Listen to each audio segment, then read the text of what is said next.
That is to say that giving away ebooks sells more books. Bain Books, who do a lot of series publishing, have found that giving away electronic editions of the previous installments in their series to coincide with the release of a new volume sells the hell out of the new book, and the backlist. And the number of people who wrote to me to tell me about how much they dug the ebook and so bought the paper book far exceeds the number of people who wrote to me and said, "Ha, ha, you hippie. I read your book for free and now I'm not gonna buy it." But ebooks shouldn't be just about marketing, ebooks are a goal unto themselves. In the final analysis, more people will read more words off more screens and fewer words off fewer pages, and when those two lines cross, ebooks are gonna have to be the way that writers earn their keep.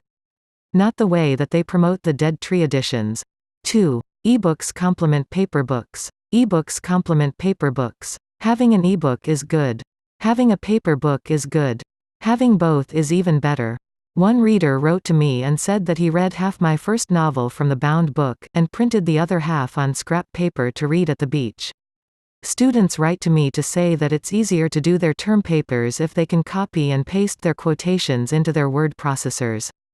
Bain readers use the electronic editions of their favorite series to build concordances of characters, places and events. 3. Unless you own the ebook, you don't 0WN the book. Unless you own the ebook, you don't 0WN the book. I take the view that the book is a practice, a collection of social and economic and artistic activities, and not an object. Viewing the book as a practice instead of an object is a pretty radical notion, and it begs the question, just what the hell is a book? Good question. I write all of my books in a text editor Screengrab, Bebedit, from barebones software, as fine a text editor as I could hope for. From there, I can convert them into a formatted 2-column PDF, 2-up Screengrab. I can turn them into an HTML file, browser Screengrab. I can turn them over to my publisher, who can turn them into galleys, advanced review copies, hardcovers and paperbacks. I can turn them over to my readers, who can convert them to a bewildering array of formats. Download page Screengrab. Brewster calls Internet Bookmobile can convert a digital book into a 4-color, full bleed, perfect bound, laminated cover, printed spine paper book in 10 minutes, for about $1. Try converting a paper book to a PDF or an HTML file or a text file or a Rocketbook or a printout for $1 in 10 minutes.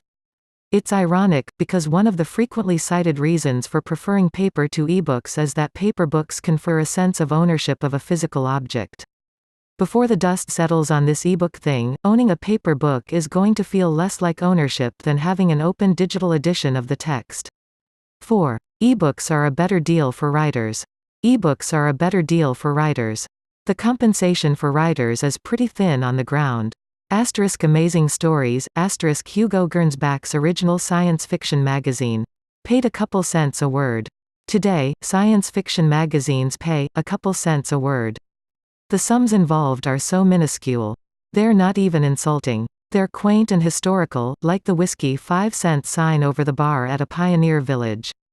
Some writers do make it big, but they're rounding errors as compared to the total population of SF writers earning some of their living at the trade. Almost all of us could be making more money elsewhere, though we may dream of earning a Stephen King load of money, and of course, no one would play the lotto if there were no winners. The primary incentive for writing has to be artistic satisfaction, ego-boo, and a desire for posterity. Ebooks get you that. Ebooks become a part of the corpus of human knowledge because they get indexed by search engines and replicated by the hundreds, thousands or millions. They can be Googled. Even better, they level the playing field between writers and trolls. When Amazon kicked off, many writers got their knickers in a tight and powerful knot at the idea that axe-grinding yahoos were filling the Amazon message boards with ill-considered slams at their work, for, if a personal recommendation is the best way to sell a book, then certainly a personal condemnation is the best way to not sell a book. Today, the trolls are still with us, but now, the readers get to decide for themselves. Here's a bit of a review of Down and Out in the Magic Kingdom that was recently posted to Amazon by a reader from Redwood City. CA, quoted text, greater than I am really not sure what kind of drugs critics are. Greater than smoking, or what kind of payola may be involved. But, greater than regardless of what Entertainment Weekly says, whatever. Greater than this newspaper or that magazine says, you shouldn't, greater than waste your money. Download it for free from Cory's, greater than, site, read the first page, and look away in. Greater than disgust, this book is for people who think Dan, greater than Brown's Da Vinci Code is great writing. Back in the old days, this kind of thing would have really pissed me off. Axe grinding, mouth breathing yahoos. Defaming my good name. My stars and mittens. But take a closer look at that damning passage. Pull quote. Greater than download it for free from Cory's site, read the first. Greater than page. You see that? Hell, this guy is working for me. Additional pull quotes. Someone accuses a writer I'm thinking of reading of paying off Entertainment Weekly to say nice things about his novel. A surprisingly bad writer, no less, whose writing is stiff, amateurish, and uninspired. I want to check that writer out. And I can. In one click. And then I can make up my own mind.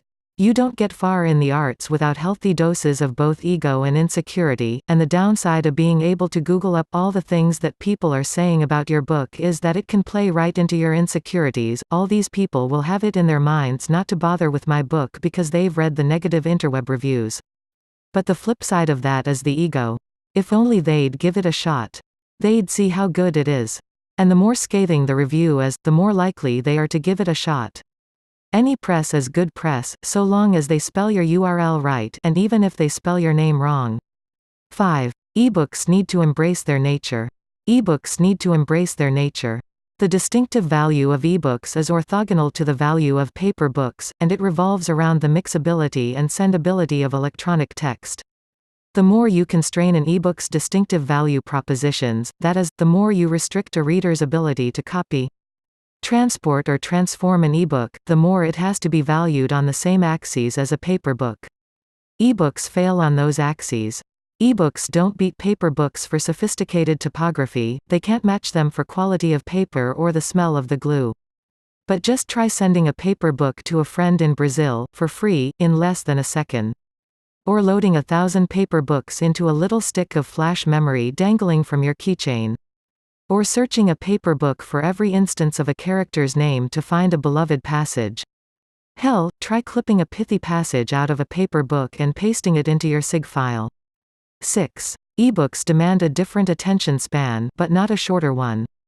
Ebooks demand a different attention span, but not a shorter one. Artists are always disappointed by their audience's attention spans.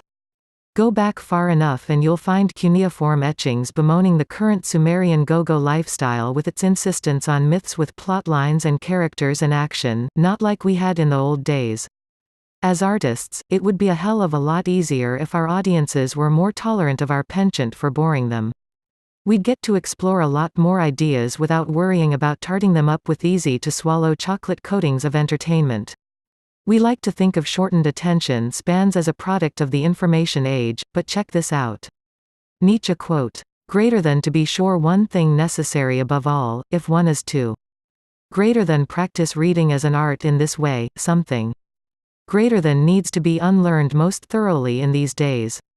In other words, if my book is too boring, it's because you're not paying enough attention. Writers say this stuff all the time, but this quote isn't from this century or the last. Nietzsche quote with attribution. It's from the preface to Nietzsche's Genealogy of Morals, published in asterisk 1887, asterisk. Yeah, our attention spans are different today, but they aren't necessarily shorter. Warren Ellis's fans managed to hold the storyline for Transmetropolitan Transmet cover in their minds for 5 years while the story trickled out in monthly funnybook installments. J.K. Rowling's installments on the Harry Potter series get fatter and fatter with each new volume. Entire forests are sacrificed to long-running series fiction like Robert Jordan's Wheel of Time books, each of which is approximately 20,000 pages long. I may be off by an order of magnitude one way or another here.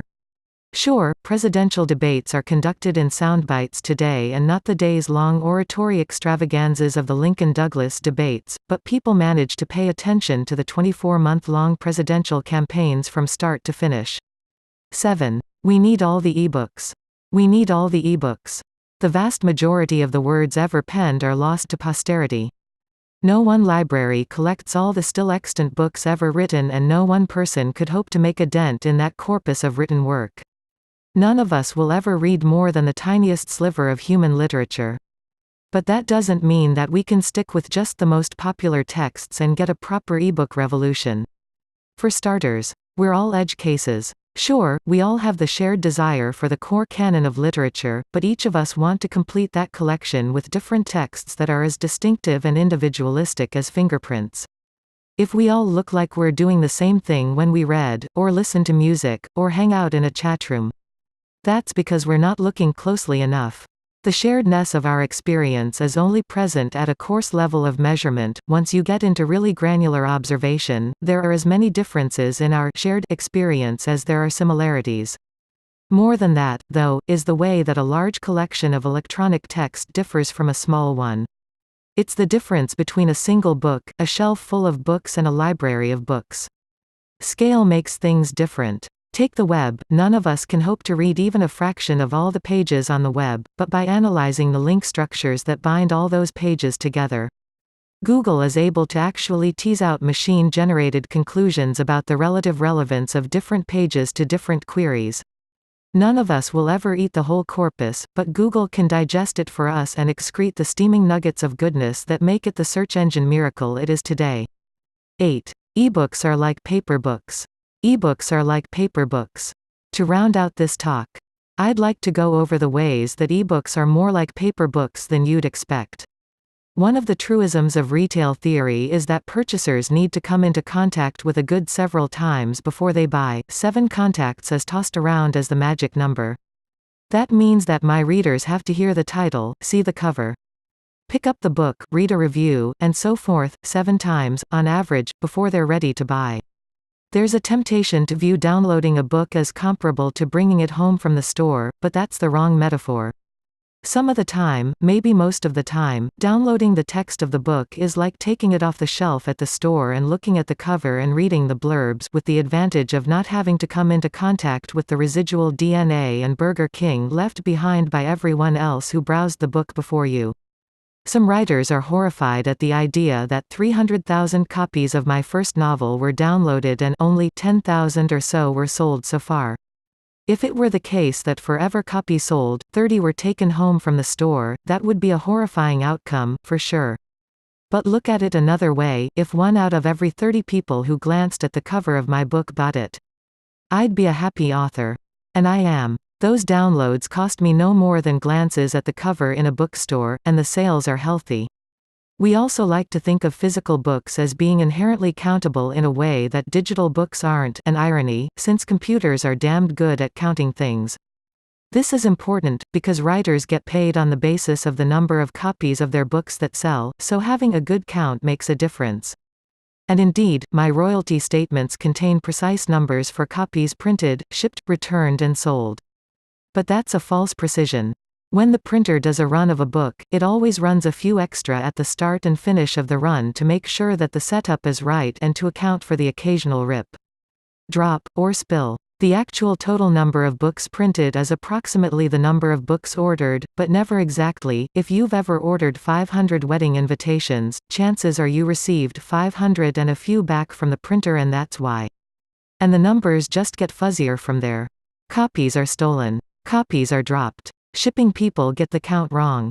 Some copies end up in the wrong box and go to a bookstore that didn't order them and isn't invoiced for them and end up on a sale table or in the trash. Some copies are returned as damaged. Some are returned as unsold. Some come back to the store the next morning accompanied by a whack of buyer's remorse. Some go to the place where the spare sock in the dryer ends up. The numbers on a royalty statement are actuarial, not actual. They represent a kind of best-guess approximation of the copies shipped, sold, returned, and so forth. Actuarial accounting works pretty well enough to run the juggernaut banking, insurance, and gambling industries on. It's good enough for divvying up the royalties paid by musical rights societies for radio airplay and live performance. And it's good enough for counting how many copies of a book are distributed online or off. Counts of paper books are differently precise from counts of electronic books, sure, but neither one is inherently countable. And finally, of course, there's the matter of selling books. However an author earns her living from her words, printed or encoded, she has as her first and hardest task to find her audience. There are more competitors for our attention than we can possibly reconcile, prioritize or make sense of. Getting a book under the right person's nose, with the right pitch, is the hardest and most important task any writer faces. I care about books, a lot. I started working in libraries and bookstores at the age of 12 and kept at it for a decade, until I was lured away by the siren song of the tech world. I knew I wanted to be a writer at the age of 12, and now, 20 years later, I have 3 novels, a short story collection and a nonfiction book out, 2 more novels under contract, and another book in the works. Book covers. I've won a major award in my genre, science fiction. Campbell Award, and I'm nominated for another one. The 2003 Nebula Award for Best Novelette. Nebula. I own a lot of books. Easily more than 10,000 of them, in storage on both coasts of the North American continent. Library ladder. I have to own them, since they're the tools of my trade, the reference works I refer to as a novelist and writer today. Most of the literature I dig is very short-lived, it disappears from the shelf after just a few months, usually for good. Science fiction is inherently ephemeral. Ace doubles. Now, as much as I love books, I love computers, too. Computers are fundamentally different from modern books in the same way that printed books are different from monastic Bibles, they are malleable. Time was, a book was something produced by many months' labor by a scribe, usually a monk, on some kind of durable and sexy substrate like fetal lambskin. Illuminated Bible. Gutenberg's Xerox machine changed all that, changed a book into something that could be simply run off a press in a few minutes' time, on substrate more suitable to ass wiping than exaltation in a place of honor in the cathedral. The Gutenberg press meant that rather than owning 1 or 2 books, a member of the ruling class could amass a library, and that rather than picking only a few subjects from enshrinement in print, a huge variety of subjects could be addressed on paper and handed from person to person. Capital, Tijuana Bible. Most new ideas start with a precious few certainties and a lot of speculation. I've been doing a bunch of digging for certainties and a lot of speculating lately, and the purpose of this talk is to lay out both categories of ideas. This all starts with my first novel, Down and Out in the Magic Kingdom, cover, which came out on January 9, 2003. At that time, there was a lot of talk in my professional circles about, on the one hand, the dismal failure of ebooks, and, on the other, the new and scary practice of ebook piracy, alt.binaries.e-books Screengrab. It was strikingly weird that no one seemed to notice that the idea of ebooks as a failure was at strong odds with the notion that electronic book piracy was worth worrying about. I mean, if ebooks are a failure, then who gives a rat's if interweb dweebs are trading them on Usenet? A brief digression here, on the double meaning of ebooks. One meaning for that word is legitimate ebook ventures, that is to say, rightsholder authorized editions of the texts of books, released in a proprietary, use-restricted format. Sometimes for use on a general-purpose PC and sometimes for use on a special-purpose hardware device like the Nouveau Media Rocketbook. The other meaning for ebook is a pirate or unauthorized electronic edition of a book, usually made by cutting the binding off of a book and scanning it a page at a time, then running the resulting bitmaps through an optical character recognition app to convert them into ASCII text, to be cleaned up by hand. These books are pretty buggy, full of errors introduced by the OCR. A lot of my colleagues worry that these books also have deliberate errors, created by mischievous book rippers who cut, add or change text in order to improve the work. Frankly, I have never seen any evidence that any book ripper is interested in doing this, and until I do, I think that this is the last thing anyone should be worrying about. Back to Down and Out in the Magic Kingdom, cover. Well, not yet. I want to convey to you the depth of the panic in my field over ebook piracy, or bookwares as it is known in book ripper circles. Writers were joining the discussion on alt.binaries.ebooks using assumed names, claiming fear of retaliation from scary hacks 0R kids who would presumably screw up their credit ratings in retaliation for being called thieves. My editor, a blogger, hacker and guy in charge of the largest SF line in the world named Patrick Nielsen Hayden posted to one of the threads in the newsgroup, saying, in part, Screengrab, greater than pirating copyrighted e-text on Usenet and elsewhere is going to greater than happen more and more, for the same reasons that everyday folks Greater than make audio cassettes from vinyl LPs and audio CDs, and greater than videocassette copies of store-bought videotapes. Partly it's greater than greed, partly it's annoyance over retail prices, partly it's the greater than desire to share cool stuff, a motivation usually underrated by greater than the victims of this kind of small-time hand-level piracy. Greater than instantly going to DEFCON 1 over it and claiming it's morally greater than tantamount to mugging little old ladies in the street will make greater than it kind of difficult to move forward from that position when it greater than doesn't work. In the 1970s, the record industry shrieked that greater than home taping is killing music. It's hard for ordinary folks to greater than avoid noticing that music didn't die. But the record industry's greater than credibility on the subject wasn't exactly enhanced. Patrick and I have a long relationship, starting when I was 18 years old and he kicked in toward a scholarship fund to send me to a writer's workshop, continuing to a fateful lunch in New York in the mid-90s when I showed him a bunch of Project Gutenberg texts on my Palm Pilot and inspired him to start licensing Tor's titles for PDAs, PEANUTPRESS Screengrab, to the turn of the millennium when he bought and then published my first novel. He's bought 3 more since. I really like Patrick. Right as Bookware's newsgroups were taking off, I was shocked silly by legal action by one of my colleagues against AOL, Time Warner for carrying the alt.binaries.ebooks newsgroup. This writer alleged that AOL should have a duty to remove this newsgroup, since it carried so many infringing files, and that its failure to do so made it a contributory infringer, and so liable for the incredibly stiff penalties afforded by our newly minted copyright laws like the No Electronic Theft Act and the loathsome Digital Millennium Copyright Act or DMCA.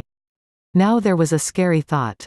There were people out there who thought the world would be a better place if ISPs were given the duty of actively policing and censoring the websites and newsfeeds their customers had access to, including a requirement that ISPs needed to determine, all on their own, what was an unlawful copyright infringement, something more usually left up to judges in the light of extensive amicus briefings from esteemed copyright scholars. Wind done gone graphic.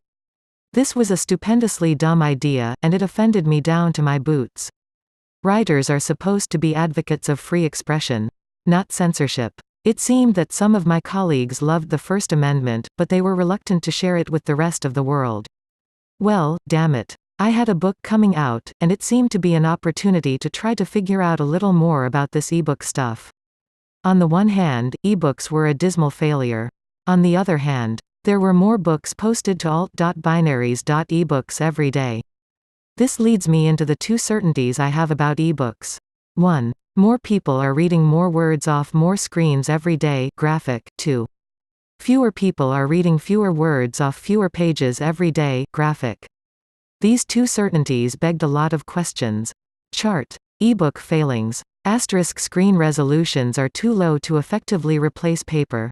Asterisk people want to own physical books because of their visceral appeal. Often this is accompanied by a little sermonette on how good books smell, or how good they look on a bookshelf, or how evocative an old curry stain in the margin can be. Asterisk you can't take your ebook into the tub. Asterisk you can't read an ebook without power and a computer.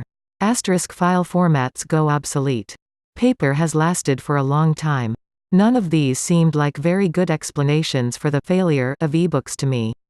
If screen resolutions are too low to replace paper, then how come everyone I know spends more time reading off a screen every year, up to and including my sainted grandmother? Geeks have a really crappy tendency to argue that certain technologies aren't ready for prime time because their grandmothers won't use them. Well, my grandmother sends me email all the time. She types 70 words per minute, and loves to show off grandsonular email to her pals around the pool at her Florida retirement condo. The other arguments were a lot more interesting, though. It seemed to me that electronic books are different from paper books, and have different virtues and failings. Let's think a little about what the book has gone through in years gone by. This is interesting because the history of the book is the history of the Enlightenment, the Reformation, the Pilgrims, and, ultimately the colonizing of the Americas and the American Revolution. Broadly speaking, there was a time when books were hand-printed on rare leather by monks. The only people who could read them were priests, who got a regular eyeful of the really cool cartoons the monks drew in the margins.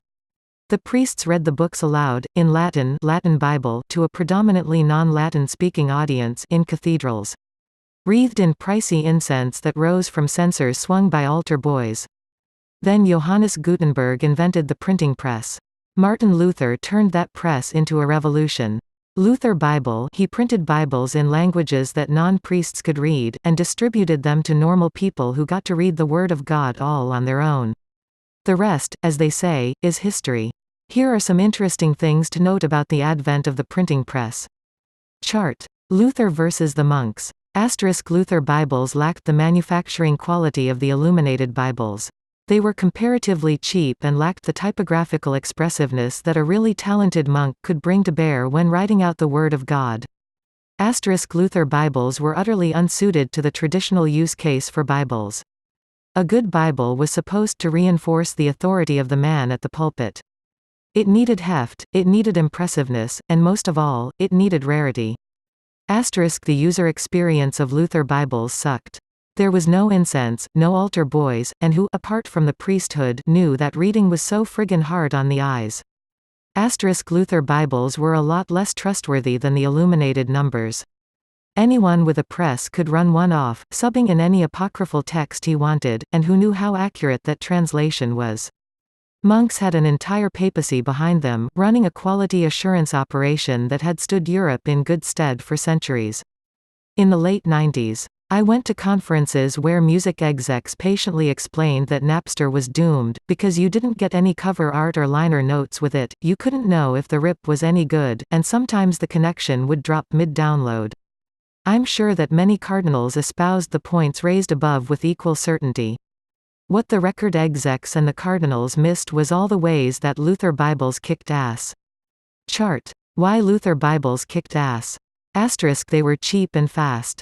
Loads of people could acquire them without having to subject themselves to the authority and approval of the church. Asterisk they were in languages that non-priests could read. You no longer had to take the church's word for it when its priests explained what God really meant. Asterisk they birthed a printing press ecosystem in which lots of books flourished.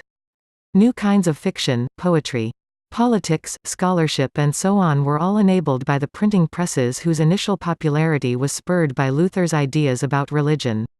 Note that all of these virtues are orthogonal to the virtues of a monkish Bible. That is, none of the things that made the Gutenberg press a success were the things that made monk Bibles a success. By the same token, the reasons to love ebooks have precious little to do with the reasons to love paper books. Chart. Why ebooks kick ass. Asterisk they are easy to share. Secrets of Ya Sisterhood went from a midlist title to a bestseller by being passed from hand to hand by women in reading circles. Slashdorks and other netizens have social life as rich as reading circlites, but they don't ever get to see each other face to face. The only kind of book they can pass from hand to hand is an ebook. What's more, the single factor most correlated with a purchase is a recommendation from a friend. Getting a book recommended by a pal is more likely to sell you on it than having read and enjoyed the preceding volume in a series. Asterisk they are easy to slice and dice. This is where the Mac evangelist in me comes out. Minority platforms matter. It's a truism of the Napsterverse that most of the files downloaded are bog-standard top 40 tracks, like 90% or so, and I believe it. We all want to popular music. That's why it's popular. But the interesting thing is the other 10%. Bill Gates told the New York Times that Microsoft lost the search wars by doing a good job on the 80% of common queries and ignoring the other stuff. But it's the remaining 20% that counts, because that's where the quality perception is. Why did Napster captivate so many of us?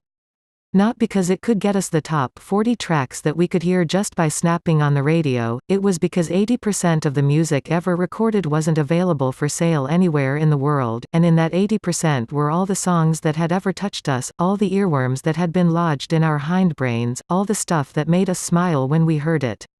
Those songs are different for all of us, but they share the trait of making the difference between a compelling service and, well, top 40 Clear Channel radio programming. It was the minority of tracks that appealed to the majority of us. By the same token, the malleability of electronic text means that it can be readily repurposed. You can throw it on a web server or convert it to a format for your favorite PDA.